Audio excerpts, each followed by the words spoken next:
Alam mo gagawin ko ngayon? Ano? Magbe-breast milk taste test ako. Sa kanila? Ako ngayon. Bakit? Tikman ko yung breast milk ko. 1 year na ako nagpapump eh.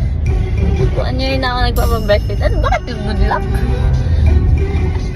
Tikman lang natin. Ikaw lang, uy. Na-curious ako eh. O, di tikman ko.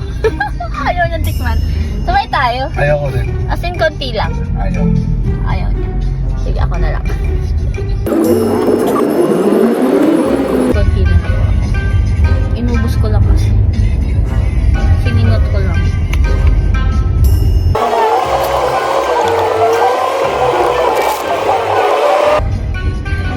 Sa mga hindi nakakaalam, yung breast milk, pag ito freshly pumped, warm pa siya. Mainit-init pa. Ano? G? Yung mo sa likod dito. Mainit-init pa.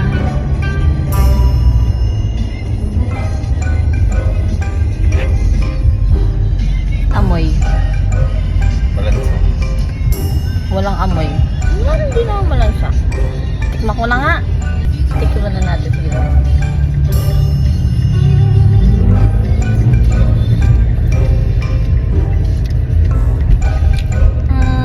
Walang lasa.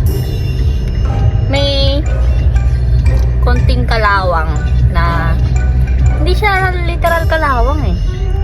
Parang yung feeling ng kalawang, parang ganun. Pero matamis.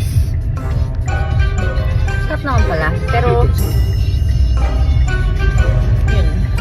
Medyo okay naman pala siya. Hindi naman pala siya kadiri. So ayun yung lasa ng breast milk. Tinikman ko na talaga, hindi ko kahit tumungga ng isang buo.